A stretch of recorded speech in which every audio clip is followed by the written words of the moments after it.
Assalamualaikum warahmatullahi wabarakatuh. A'udzu billahi minasyaitonir rajim. Bismillahirrahmanirrahim. Innal hamdalillah nahmaduhu wa nasta'inuhu wa nastaghfiruh wa na'udzu billahi min syururi anfusina wa min sayyiati a'malina. May yahdihillahu fala mudilla lahu wa may yudlil fala hadiyalah. Wa asyhadu an la ilaha illallah wahdahu la syarikalah wa asyhadu anna Muhammadan abduhu wa rasuluh. Amma ba'du. Segala puji hanya milik Allahu Rabbi, Zat yang Maha Ghafur, Zat yang Maha Syukur, yang telah memberikan beribu-ribu nikmat yang tidak terukur. Nikmat iman, nikmat Islam, sampai nikmat sehat walafiat, sehingga kita bisa ke sekolah, bisa belajar, dan bisa bersama-sama mengikuti kegiatan kerohanian di pagi ini. Salawat serta salam semoga tercurah limpahkan kepada Nabi akhirul zaman, yaitu Nabi Muhammad SAW, beserta keluarganya dan para sahabatnya, dan semoga kita selaku umatnya akan mendapatkan syafaatnya di yaumil akhir nanti. Amin ya rabbal alamin. Bapak Kepala Sekolah SMK Al-Fatmah Cianjur yang saya hormati, rekan guru dan staf TU yang saya hormati, serta anak-anak sekalian yang Ibu banggakan. Pada kegiatan kerohanian pagi ini, Ibu akan menyampaikan beberapa materi singkat mengenai yang pertama, yaitu masjid dan aktivitas kehidupan. Yang kedua, antara salat dan puasa mana yang harus diutamakan. Yang ketiga adalah Nabi dan salat witir. Nah, sekarang mari kita bahas satu persatu. Materi kita yang pertama adalah mengenai masjid dan aktivitas kehidupan. Ada pertanyaan, apakah boleh makan dan minum dan melangsungkan akad nikah di masjid? Baik, mari kita bahas bersama. Fungsi pokok masjid adalah tempat untuk ibadah dan zikir kepada Allah Subhanahu wa Ta'ala. Oleh karena itu, kita harus menjaga dan membersihkannya dari segala hal yang bertentangan dengan fungsinya tersebut. Akan tetapi, terkadang muncul kebutuhan untuk melakukan serangkaian kegiatan di masjid yang tidak keluar dari fungsi dan kebutuhan masjid. Dalam kitab Muntaqa al-Akhbar terdapat sebuah hadis yang diriwayatkan dari Abdullah bin Haris radhiyallahu an. Beliau berkata, dahulu pada zaman Rasulullah sallallahu alaihi wasallam, kami makan roti dan daging di masjid. Dalam hadis lainnya juga disebutkan bahwa Nabi Muhammad SAW pernah menerima tamu di masjid, menjamunya dengan makanan dan minuman. Hadis tersebut menunjukkan bahwa boleh makan dan minum di masjid. Nabi SAW juga pernah menerima harta dari Bahrain dan beliau bersabda, bagikanlah di masjid.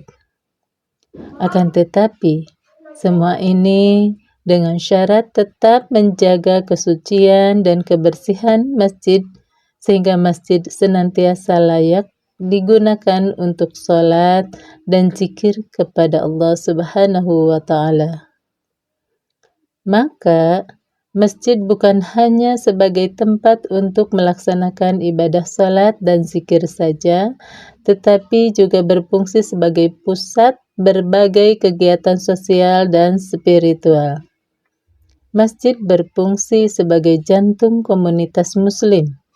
tempat di mana berbagai lapisan masyarakat dapat berkumpul, berinteraksi, dan memperkuat ikatan spiritual serta sosial mereka. Dalam Al-Quran, Allah Subhanahu wa Ta'ala berfirman tentang pentingnya masjid dalam kehidupan seorang Muslim. Dalam surat At-Taubah ayat 18, Allah Subhanahu wa Ta'ala berfirman, A'udzu billahi minasyaitonir rajim. Bismillahirrahmanirrahim. Innama ya'muru masajidallahi man amana billahi wal yawmil akhir wa aqama الصلاة وآتى الزكاة ولم يخش إلا الله فعسى أولئك أن يكونوا من المهتدين. Sadaqallahul Adzim. Artinya, hanyalah yang memakmurkan masjid-masjid Allah ialah orang-orang yang beriman kepada Allah dan hari kemudian, serta tetap mendirikan sholat, menunaikan zakat, dan tidak takut kepada siapapun selain kepada Allah. Maka, merekalah orang-orang yang diharapkan termasuk golongan orang-orang yang mendapat petunjuk. Surat At-Taubah ayat 18. Ayat ini menekankan bahwa orang-orang yang memakmurkan masjid adalah mereka yang memiliki keimanan yang kuat dan menjalankan berbagai kewajiban agama mereka. Hal ini mengisyaratkan bahwa masjid adalah tempat di mana iman dan amal saleh dipupuk dan dikembangkan. Selain menjadi tempat untuk melaksanakan ibadah salat 5 waktu, masjid juga berfungsi sebagai pusat pendidikan. Sejak zaman Nabi Muhammad SAW, masjid telah digunakan sebagai tempat untuk menyampaikan ilmu dan mengajarkan Al-Quran. Hadis dari Abu Hurairah radhiyallahu an menyebutkan bahwa Nabi Muhammad SAW bersabda, "Man ghada ilal masjid la yuridu illa ayyata'allama khairan aw yu'allamah kana lahu ka'ajri hazin tamin." Artinya, barang siapa yang pergi ke masjid tidak ada tujuan lain kecuali untuk belajar kebaikan atau mengajarkannya, maka ia mendapatkan pahala seperti pahala haji yang sempurna. Hadis riwayat At-Tabrani. Fungsi pendidikan masjid tidak hanya terbatas pada pengajaran Al-Quran dan hadis, tetapi juga mencakup berbagai aspek kehidupan seperti ilmu pengetahuan umum, keterampilan hidup, dan nilai-nilai moral. Melalui berbagai kajian dan ceramah yang diadakan di masjid, umat Islam dapat memperdalam pemahaman mereka tentang ajaran Islam dan menerapkannya dalam kehidupan sehari-hari. Di banyak komunitas Muslim, masjid menjadi tempat untuk mengorganisir berbagai kegiatan sosial, seperti pengumpulan zakat, infak, dan sedekah untuk membantu mereka yang membutuhkan. Masjid juga sering menjadi tempat untuk mengadakan akikah dan kegiatan sosial lainnya yang memperkuat ikatan antar anggota komunitas. Semua itu boleh dilakukan dengan tetap menjaga dan membersihkannya dari segala hal yang bertentangan dengan fungsi dari masjid itu sendiri. Ketika orang-orang berkumpul di masjid untuk sholat berjamaah, mereka memiliki kesempatan untuk saling mengenal, berbagi kabar, dan memberikan dukungan satu sama lain. Hal ini sangat penting dalam membangun rasa kebersamaan dan solidaritas di antara umat Islam. Itulah, masjid berfungsi sebagai tempat untuk mempererat silaturahmi di antara umat Islam. Masjid memiliki peran yang sangat penting dalam membangun kehidupan sosial dan spiritual umat Islam. Melalui berbagai fungsi dan kegiatan yang diadakannya, masjid membantu dalam memperdalam iman, mempererat silaturahmi, membangun karakter, dan memberikan dukungan sosial bagi umat Islam. Kesimpulannya, bila makan dan minum dibolehkan dalam masjid, ketika ada kebutuhan yang menuntut untuk itu, maka akad nikah pun tentunya lebih boleh lagi, karena dalam hal ini akad nikah lebih ringan. Dalam melangsungkan akad nikah di masjid, juga disyaratkan untuk tidak mengiringinya dengan hal-hal yang bertentangan dengan agama atau kehormatan masjid. Wallahu a'lam. Materi yang kedua adalah mengenai sholat dan puasa. Mana yang harus diutamakan? Sholat dan puasa merupakan bagian dari rukun Islam bagi umat Muslim. Sholat adalah kewajiban bagi umat Islam dan merupakan rukun kedua sesudah mengucapkan kalimat syahadat. Sedangkan puasa merupakan rukun Islam yang keempat. Dua hal tersebut adalah kewajiban yang wajib dilaksanakan oleh umat Islam di seluruh dunia.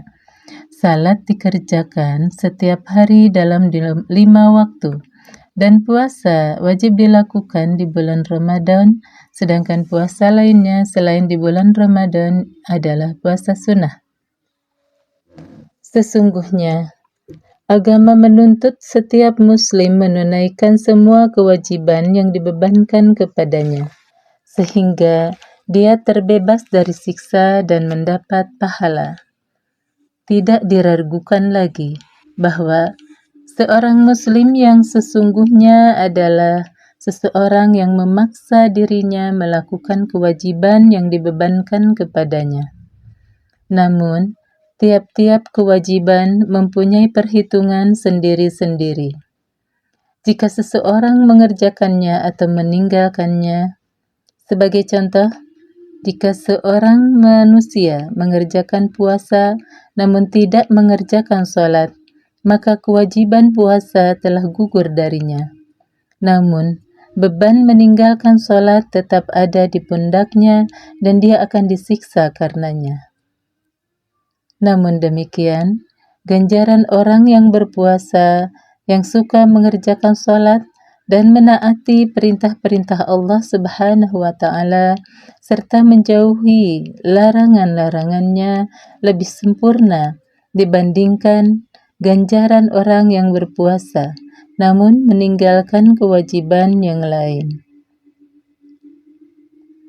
Bila seorang muslim berdiri tegak di atas jalan Tuhannya, maka dia akan malu untuk meninggalkan salah satu kewajiban yang dibebankan di atas pundaknya. Sesungguhnya, Allah memberi petunjuk kepada jalannya yang lurus bagi siapa saja yang dikehendakinya. Wallahu a'lam. Materi yang ketiga adalah mengenai Nabi dan sholat witir. Ada yang mengatakan, sesungguhnya Nabi Shallallahu Alaihi Wasallam tidak pernah mengerjakan sholat witir. Apakah ucapan ini benar? Apakah terbukti bahwa Nabi Shallallahu Alaihi Wasallam mengerjakan sholat witir? Jawabannya adalah benar. Rasulullah Shallallahu Alaihi Wasallam mengerjakan sholat witir. Abu Dawud dan Hakim meriwayatkan bahwa Nabi Shallallahu Alaihi Wasallam telah bersabda, "Salat witir adalah kebenaran. Barang siapa yang tidak mengerjakan salat witir, maka dia bukan bagianku." Rasulullah Shallallahu Alaihi Wasallam mengulang ucapan itu sebanyak 3 kali. Muslim meriwayatkan bahwa Rasulullah Shallallahu Alaihi Wasallam bersabda, "Salatlah witir sebelum memasuki waktu subuh." Hadis yang ketiga berbunyi, Wahai ahli Al-Quran, kerjakanlah sholat witir, karena sesungguhnya Allah itu witir atau tunggal dan suka sekali akan witir. Tidak masuk akal jika Rasulullah Shallallahu Alaihi Wasallam memerintahkannya, namun dia sendiri tidak mengerjakannya. Derajat hukum yang paling rendah mengenai sholat witir dalam mazhab Hanafiyah adalah sunnah. Walaupun yang dijadikan pegangan di dalam mazhab mereka adalah wajib. Dan sunnah adalah sesuatu yang dikerjakan Rasulullah Sallallahu Alaihi Wasallam dan diharapkan para pengikutnya juga mengerjakannya, walaupun beliau tidak mewajibkannya atas mereka. Rasulullah Sallallahu Alaihi Wasallam pernah bepergian di malam hari dengan mengendarai binatang tunggangan. Ketika hendak mengerjakan salat witir, beliau turun dari binatang tunggangannya dan mengerjakannya di atas tanah. Riwayat ini menunjukkan bahwa satu sisi Rasulullah Shallallahu Alaihi Wasallam mengerjakan salat witir, dan di sisi lain Rasulullah menaruh perhatian yang lebih besar kepada salat ini dibandingkan salat-salat sunnah yang lain. Juga terdapat hadis sahih yang diriwayatkan oleh Bukhari Muslim dan yang lainnya yang menerangkan bahwa Masruq atau salah seorang pemuka tabi'in bertanya kepada Aisyah radhiyallahu anha, kapan Rasulullah sallallahu alaihi wasallam mengerjakan salat witir? Aisyah radhiyallahu anha menjawab, semuanya pernah dilakukan Rasulullah sallallahu alaihi wasallam. Terkadang beliau mengerjakannya pada permulaan malam, pertengahan malam, atau penghabisan malam. Akan tetapi beliau mengakhiri sholat witirnya manakala waktu telah condong kepada waktu sahur atau mendekati waktu subuh. Juga diriwayatkan bahwa seseorang bertanya kepada Siti Aisyah, apa yang dibaca oleh Rasulullah Sallallahu Alaihi Wasallam di dalam salat witir? Aisyah menjawab, pada rakaat pertama beliau membaca surah Al-A'la, sementara pada rakaat kedua beliau membaca surah Al-Kafirun. Selanjutnya pada rakaat ketiga beliau membaca surat Al-Ikhlas, surat Al-Falaq, dan surat An-Nas. Semua nas atau teks agama di atas membuktikan bahwa Rasulullah Sallallahu Alaihi Wasallam mengerjakan salat witir. Wallahu a'lam. Demikianlah ceramah yang dapat saya sampaikan. Semoga dapat bermanfaat untuk kita semua. Jika ada yang baik itu datang dari Allah, dan jika ada yang buruk itu datang dari diri saya pribadi. Mohon maaf atas kehilapan tutur kata dan perbuatan. Semoga Allah membimbing kita semua ke jalan yang benar. Aqulu qawli hadza wa astaghfirullahi li wa lakum fastaghfiruh innahu huwal ghafurur rahim. Wassalamualaikum warahmatullahi wabarakatuh.